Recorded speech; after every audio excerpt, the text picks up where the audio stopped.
Seja bem-vindo à Real Semanal. Essa aqui foi uma semana bem movimentada nos mercados. A gente consegue até ver, coloquei aqui já de início um gráfico do SP500, que só essa semana ali, depois do anúncio do Trump das tarifas, já vem caindo 12%, e não foi só o SP500, né? Foram literalmente todos os ativos, incluindo a nossa querida prata, que teve aqui uma queda totalmente absurda. Foi a maior semana de queda desde o Covid, e inclusive essa queda foi tão grande que ela foi basicamente igual à maior queda do Covid. Mesmo quando teve o crash lá de 2020, pior semana de todo o crash foi mais ou menos igual a essa semana na prata. E aí, o que que a gente tem que esperar, né? Será que a prata vai continuar caindo aí para sempre? Enfim, a gente vai falar sobre isso nesse vídeo, sobre algumas notícias aqui. Primeiramente, vamos falar sobre o David Bateman, que é um cara aqui de uma empresa de tecnologia. Ele criou essa empresa há bastante tempo, ele vendeu ela e ele pegou US$ 1 bilhão e investiu em metais preciosos. Ele comprou metade em prata e a metade em ouro. E ele coloca aqui que ele acredita que essa bolha de crédito dos Estados Unidos vai quebrar 300 trilhões de dívida mundial, né? 28 trilhões de dívida que vai vencer nos próximos 4 anos nos Estados Unidos. E por causa disso, ele comprou 12,69 milhões de onças de prata, que é 1,5% de toda a prata minerada em um ano do mundo inteiro. E só esse cara comprou. Eu imagino que tenha muito mais outras pessoas parecidas com ele, né? Bilionários que têm muito dinheiro que estão fazendo exatamente isso. Até por isso que a gente está vendo tanto movimento de metal indo de Londres para os Estados Unidos. Na verdade, do mundo inteiro, né? Mas principalmente de Londres, que é onde mais tem metais. E aí a gente não poderia passar esse episódio aqui sem falar sobre as tarifas. E é muito curioso, né, que todo mundo estava esperando realmente tarifas recíprocas, mas o que a gente teve não foram nem perto de tarifas recíprocas. Os Estados Unidos colocou aqui, né, o time do Trump, quanto que eles dizem que os países cobram de tarifas dos Estados Unidos. E aqui tem 67% da China, 90% do Vietnã, e esses números aqui, se a gente for olhar, até dá para pegar pela própria inteligência artificial e perguntar para o Grok, para o chat GPT, perguntar se esses números aqui estão corretos. E a gente vai saber que não. Inclusive, até o Grok já sabe, dá para perguntar para ele como foi feito esse cálculo, e ele sabe exatamente como que foi feito. Eles pegaram o déficit comercial entre os Estados Unidos e cada um desses países e dividiram pelas exportações totais. Então, esse número não faz sentido nenhum, literalmente não faz sentido nenhum. Ele simplesmente pegou o déficit. Então, quem acabou se ferrando mais foram os países mais pobres, como o Vietnã, aqui Tailândia, a Indonésia, o Camboja, Bangladesh, Sri Lanka, que são países pobres, então eles não conseguem comprar nada dos Estados Unidos praticamente, né? Compram muito menos dos Estados Unidos do que os Estados Unidos compram deles, mas isso não é porque eles têm tarifas, é porque eles são pobres. Eles não têm dinheiro para comprar produtos dos Estados Unidos, então acaba que o déficit deles em relação aos Estados Unidos fica muito alto. Isso é uma coisa um pouco óbvia. E aí os Estados Unidos simplesmente usou isso como cálculo e eles ainda falaram que estão sendo bondosos, que colocaram só a metade, né? Então o Vietnã colocaram só 46%. Que bom, né? Eles são muito queridos. E indo para a próxima aqui, uma questão interessante, colocando aqui no gráfico, a gente consegue ver o tamanho do crash do Covid. A gente pega esse tamanho aqui do crash do Covid e coloca ao lado do crash dessa semana. E aí ele colocou aqui o Squeak Mouse, não sei quem é esse cara, mas ele pegou e colocou esse movimento após o crash de 2020 e colocou onde a gente está agora. E aí dá para ver que ele literalmente recupera aqui até junho, julho, recupera até o valor anterior e aí depois simplesmente vai reto para cima, que nem aconteceu lá em 2020 no movimento da prata, que foi de 11, 12 dólares até 30 dólares em poucos 6 meses, 5 meses. Outra questão que é importante a gente comentar, aqui eu tenho um gráfico em que isso aqui, o que que acontece? É todo o dinheiro que tem na conta do Tesouro dos Estados Unidos. E a gente consegue ver que aqui em 2023, quando teve a crise bancária, quando chegou em 311 bilhões em 8 de março de 2023, a gente consegue ver que daí estava começando a cair. A crise bancária foi bem aqui, exatamente nesse nível, começou a ter toda a crise bancária e aí estava caindo porque eles não estavam conseguindo aumentar o limite da dívida. Estava tendo toda aquela discussão, começou a sair nas notícias que eles não iam aumentar o limite da dívida, que os Estados Unidos ia dar default, que eles não conseguiam pagar o governo. E a gente está vendo uma situação agora que é praticamente igual. Só nos últimos 50 dias, mais ou menos, aqui do dia 12 de fevereiro até 2 de abril, caiu 500 bilhões de dólares da conta do Tesouro. Então, nesse ritmo aqui, até o final de abril, iria chegar em zero, literalmente, e acabar o dinheiro do governo dos Estados Unidos. Só que, claro, vai acontecer exatamente a mesma coisa que aconteceu, esse pulo aqui que a gente consegue ver, que no dia 15 de abril é o dia em que os americanos precisam pagar o imposto de renda. Então, provavelmente esse número aqui, que está em 301 bilhões, ele vai continuar caindo até o dia 15 de abril. Ele deve chegar bem próximo de 100 bilhões, talvez um pouquinho mais, um pouquinho menos, mas na faixa de 100 bilhões. E aí vai dar um pulo. Aqui foi de 86 para 290, então digamos que seja 210, 215 bilhões, vai voltar para uns 300, que é mais ou menos onde está agora.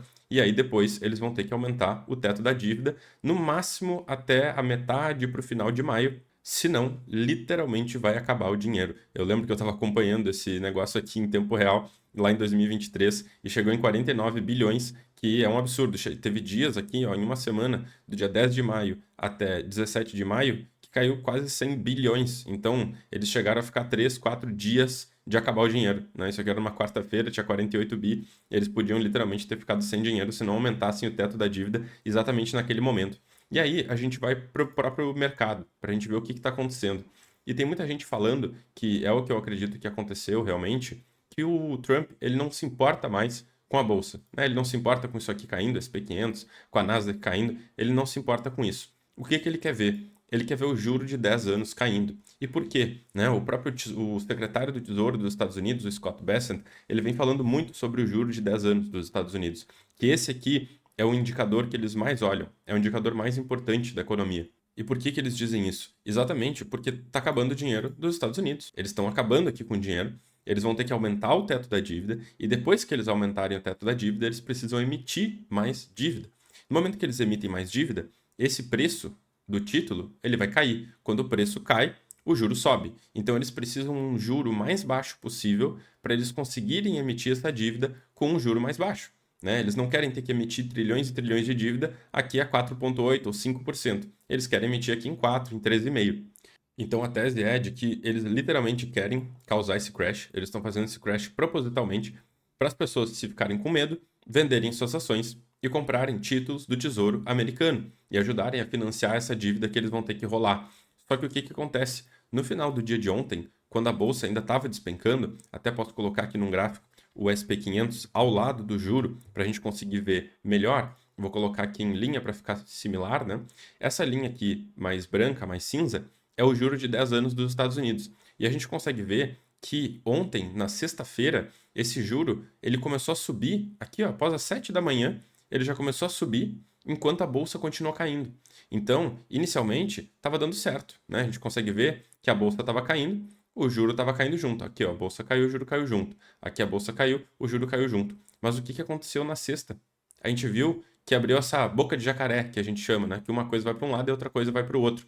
Eles não estão mais correlacionados. E o que isso significa? Que as pessoas estão vendendo as ações e eles estão colocando esse dinheiro em outro lugar que não é o juro dos Estados Unidos. Eles não estão comprando o tesouro dos Estados Unidos, ao menos não na sexta-feira. Eles estão vendo o tesouro dos Estados Unidos de longo prazo também como arriscado. Então as pessoas estão indo para o juro de 3 meses. Aqui a gente consegue ver, claro, o juro de 3 meses não tem muita volatilidade, essa linha que está mais aqui em cima, mais reta, né? E o juro de 3 meses não caiu, mas caiu um pouquinho aqui, até que deu uma aliviada, e na sexta-feira ele não subiu. Então significa que as pessoas, elas querem o juro curto, elas querem prestar dinheiro por pouco tempo para os Estados Unidos. Até vou colocar aqui o juro de um mês para a gente conseguir ter uma noção, ele está praticamente estável. Então esse juro, ele está tranquilo, e não é isso que o Trump e o Scott Bessent, o secretário do Tesouro dos Estados Unidos, querem ver. Eles querem ver esses juros de 3 meses, de 6 meses, de um ano, caindo muito forte. Porque o que significa esses juros caindo? Se esses juros aqui caem, significa que o Fed pode cortar juros. Só que se esses juros aqui não caírem, ele não dá espaço para o Fed poder cortar juro. E a gente viu ainda na sexta-feira, teve uma fala do Jerome Powell, né, o presidente do Fed, ao meio-dia e 25, ele comentou e ele disse que estava acompanhando, que não tinha por que se apressar, né, para cortar os juros, que não era um desespero assim para sair cortando, que eles podiam ainda ficar tranquilos e esperar, o que é bem ruim, porque o Trump não para de falar, ele está postando até no Truth Social, no Telegram dele, no Twitter, está postando que é pro Fed cortar juros, que o petróleo caiu, que o preço dos ovos já caiu, que o juro está caindo e que ele tem que cortar, que não tem mais por que ele ficar segurando os juros. Aqui, uma próxima questão que eu acho interessante de olhar, eu vou trazer isso aqui em algumas semanas e em algumas eu não vou trazer. E por quê? O que significa isso aqui, tá? Esse monte de números aqui meio complicados. Isso aqui é um relatório em que mostra todas as posições do mercado futuro de metais. Aqui tem platina, paládio, prata, ouro, cobre, alumínio, todos os metais que estão na COMEX tem esse relatório e que a gente consegue ver as posições. Algumas semanas eu vou trazer porque teve alguma mudança relevante e outras semanas eu não vou trazer porque não teve nenhuma mudança muito importante. Aqui eu vou falar primeiro sobre a prata e depois sobre o ouro. O mais importante nesse relatório, eu até vou deixar esse link aqui na descrição se vocês quiserem olhar vocês mesmos, que eu acho bem interessante, eu acompanho bastante, e ele sai toda sexta-feira às 4:30 da tarde. O mais importante de olhar é essa coluna aqui dos swap dealers. Os swap dealers, eles são basicamente os bancos, tá? Quem opera swaps são normalmente os bancos, então os swap dealers são eles. Aqui a gente consegue ver long. Long é quem está comprado, então é quantos contratos que os bancos têm comprado, e short é quanto que os bancos têm vendido. A gente consegue ver que eles têm muito mais contratos vendidos do que comprados. Só que esse relatório aqui, ele é em relação à terça-feira dessa última semana, dia 1º de abril. Então a gente não tem ainda os dados do movimento que teve na quinta e nem na sexta-feira. Mas mesmo assim, a gente consegue ver que os bancos aumentaram quase 2.000 posições compradas, contratos comprados, e diminuíram 2.000 posições vendidas. O que isso significa?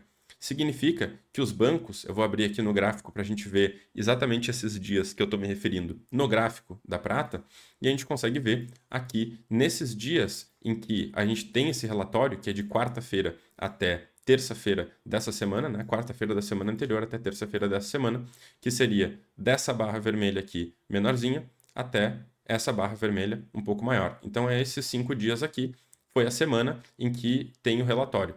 E nesse movimento, a prata ela praticamente está no mesmo lugar. Né? A gente consegue ver que aqui ela estava 33,60, no final 33,69. Então a prata não se moveu, mas os bancos conseguiram comprar 2.000 posições compradas e vender 2.000 posições vendidas. Então eles conseguiram virar já 4.000 contratos que eles conseguem ter a menos de posições vendidas líquidas.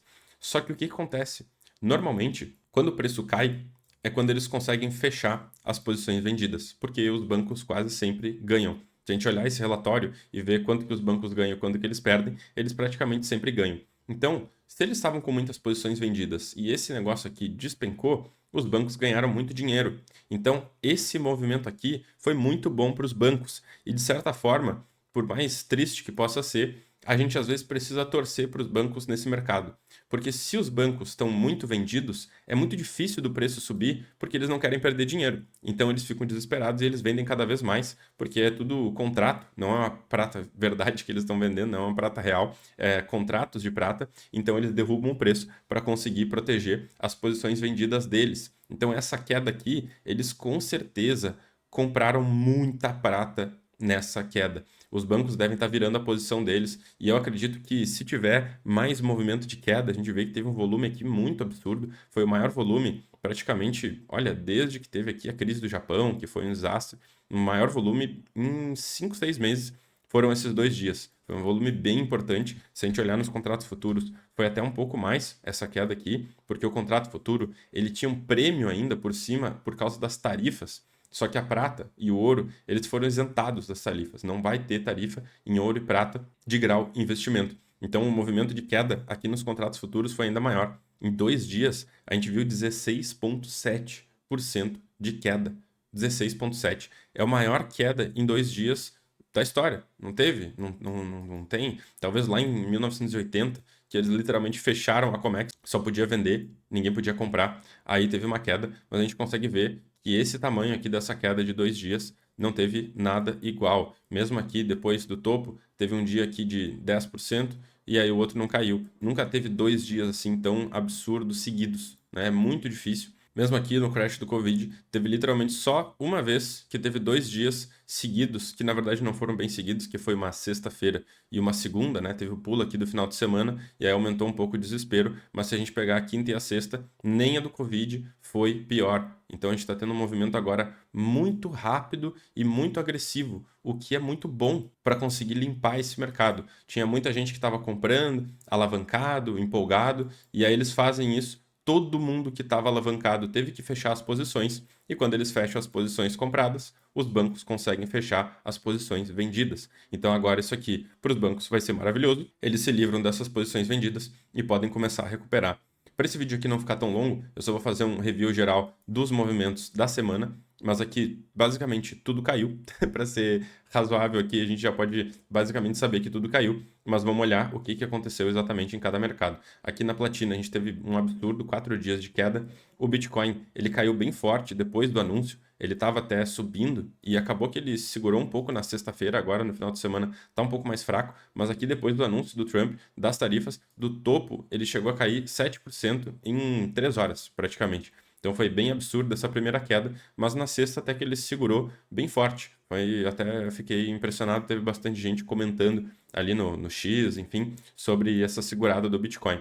Já que a Nasdaq caiu absurdamente por 3 dias, o VIX, né, o índice do medo, na quinta e na sexta-feira foram umas das maiores altas em muito tempo. Se a gente olhar um gráfico semanal, é o maior fechamento desde a crise de 2020. Até quando teve a crise do Japão, não teve uma semana que fechou nesse valor tão alto de 45. Isso aqui é bem absurdo, é um caso extremo de pânico no mercado. Então a gente não pode esperar que essa queda consiga continuar com muita força sem ter algum tipo de repique. Indo aqui para o índice do dólar, a gente viu que na quarta e na quinta-feira caiu bem forte, mas na sexta, com todo o crash, quando começou a se acentuar com a guerra, né, tarifária, começando a ter retaliação por parte da China, o dólar começou a se recuperar, porque a galera estava realmente com muito, muito medo.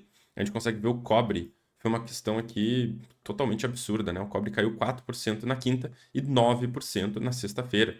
Foi o maior volume aqui em muito tempo, desde que teve aqui um. Isso aqui foi uma questão ali da eleição do Trump, que deu uma queda absurda e depois recuperou. Teve um volume aqui da eleição que foi um pouquinho maior, mas mesmo assim, esse volume é muito, muito, muito alto, uma queda bem relevante no preço do cobre e a mesma coisa com o petróleo. O petróleo, inclusive, ele está um pouco diferente das outras commodities, porque ele já não estava muito forte e ele perdeu um fundo em que esse preço que chegou ontem, na sexta-feira, foi o menor preço desde abril de 2021. Então o petróleo está muito baixo, ele está bem fraco e eu não acredito que ele vai conseguir passar dos $70 por muito tempo, talvez anos. Indo para os juros, a gente até já comentou aqui do juro de 10 anos, ele caiu bem forte, então estava funcionando a estratégia do Trump, mas na sexta-feira ali ele abriu caindo e depois conseguiu recuperar bem forte, acabou fechando em 4%, mesmo tendo chegado a quase 3,85 aqui embaixo. A gente consegue ver as mineradoras de ouro, foi um movimento bem curioso, que na quinta-feira elas abriram caindo muito forte, elas recuperaram tudo, fecharam verdes ainda, e depois na sexta-feira foi um desastre. Na sexta-feira aqui as mineradoras de ouro caíram quase 9% e com as mineradoras de prata não foi muito diferente, tá? Na quinta-feira aconteceu a mesma coisa, elas tinham caído, recuperaram e aí na sexta-feira veio esse crash, caíram 10,5%. É bem relevante, já que a bolsa da Europa, aqui o Eurostoxx 50, caiu mais absurdamente, talvez até do que os Estados Unidos, caiu aqui 11%, é mais ou menos igual o SP 500, mas o gráfico está ficando bem feio. Ele ainda está um pouco mais forte do que os Estados Unidos, porque tinha tido essa alta aqui depois da eleição do Trump mais relevante, e esse crash simplesmente foram meses e meses e meses de alta que se foram em dias. Aqui, a bolsa da China, inclusive é importante falar, esse candle é da quinta-feira, esse último, porque na sexta-feira foi feriado. Então a gente não teve a China aberta na sexta-feira. E o que acontece? A China é uma das maiores compradoras de commodities. Eu acredito que eles usaram o feriado da China para fazer esse crash no preço das commodities e a China vai estar bem feliz agora no domingo de noite, que vai ser segunda de manhã lá. Eles com certeza vão entrar comprando commodities nesses preços muito baixos, que isso aqui é um presente para a China. Gás natural caiu bastante na sexta-feira, mas na quinta ele tinha subido, então acaba que não está tão feio não. O gráfico do gás natural até que está razoável. E indo para o setor de bancos, que eu sempre gosto de mostrar aqui no giro semanal, aqui o setor de bancos foi absurdo, principalmente na quinta e na sexta-feira. A gente consegue ver que foi uma queda de 12%. Alguns bancos, como o Citibank, o Bank of America, o gráfico não tem nem como explicar, é um buraco, né? É simplesmente um buraco. É uma catástrofe para os bancos americanos, porque essa questão das tarifas, eles não sabem o que vai acontecer. Incerteza é muito ruim para os bancos, porque eles não vão querer emprestar dinheiro. Como que eles vão emprestar dinheiro se eles não sabem o que vai acontecer? E para terminar, indo aqui para as empresas de tech, né, as Mag 7, a gente teve a Nvidia, que já vinha caindo bem forte, caiu ainda mais. A Apple sofreu muito, muito forte. A gente vê aqui que a Apple caiu 16% em 2 dias, porque as tarifas da China, a retaliação da China, elas afetam diretamente a produção da Apple, é quase toda lá na China. Então, os iPhones vão ficar bem mais caros nos Estados Unidos, vai com certeza cair as vendas, eles vão ter problemas bem relevantes. A Apple é uma das empresas que eu já estava bem negativo, inclusive tinha apostas contra ela, eu não consegui segurar toda essa queda, infelizmente, não aproveitei tudo isso, mas é um movimento aqui que, claro, está muito esticado, ela pode dar uma recuperada, mas eu não acredito que ela vai fazer novos topos por muitos e muitos anos. A empresa aqui, ela é muito cara em relação ao que ela tem de lucro e ela ainda tem todo esse risco da China. A Microsoft, ela sofreu um pouco menos, tá? Ela já vinha sofrendo, mas menos do que as outras. Ela caiu 5%, porque acaba que a Microsoft é mais focada em inteligência artificial, em software, então eles não têm tanto risco em relação às tarifas. Já o Google, eu achei curioso. Ele caiu um pouco menos também, mas já caiu 7,5. Imaginei que ia cair menos porque já vem caindo muito forte, mas o Google ele está bem fraco, perdendo aqui e voltando para valores que não vinha desde março de 2024. O Google perdeu aqui do dia 4 de fevereiro até o dia 4 de abril, em 2 meses, ele perdeu os outros 10 meses de alta.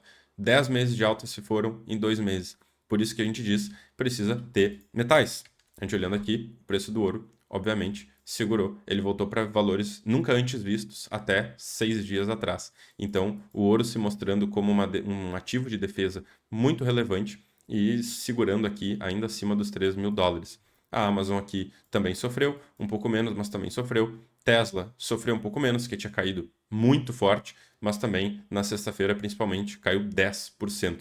Para terminar, aqui Meta caiu muito forte também. Ela já vem num crash aí de mais longo prazo, já caiu 33% do topo e é uma queda totalmente absurda de todas as Mag 7 e elas estão levando todo o mercado dos Estados Unidos para baixo com elas. Esse real semanal ficou um pouco mais longo, uma semana aí cheia de notícias e coisas acontecendo. Então deixem o like, se inscrevam no canal. Aqui na descrição tem os links para vocês comprarem metais físicos. Não fiquem com metais em fundos, em ETFs, ou se forem ficar para trade, para curto prazo, o metal de longo prazo é o metal físico, metal na sua própria mão, o metal em lugar que confia, em lugar que dê para resgatar. Não tem como resgatar SLV, o SLV ele não tem como ser resgatado. Não importa, tu pode ter quantas cotas quiser aqui do SLV, não vai conseguir. Só se tu for o JP Morgan, Citibank, esses bancos podem, a gente não pode. Então não adianta ficar comprando SLV para longo prazo, porque isso aqui a gente não vai poder resgatar de qualquer jeito. E em algum momento, se a prata subir muito, eles podem simplesmente ficar com a prata e dizer: ah, fica com os dólares aí, toma de volta. E aí vocês ficam com os dólares e eles ficam com a prata. Não vai ser legal. Então, usem os links aqui da descrição, comprem metal físico. E, obviamente, tem que estar inscrito no canal. Espero que vocês já estejam inscritos aqui no canal da Real e também lá no meu canal, Pedro Haas. Um abraço.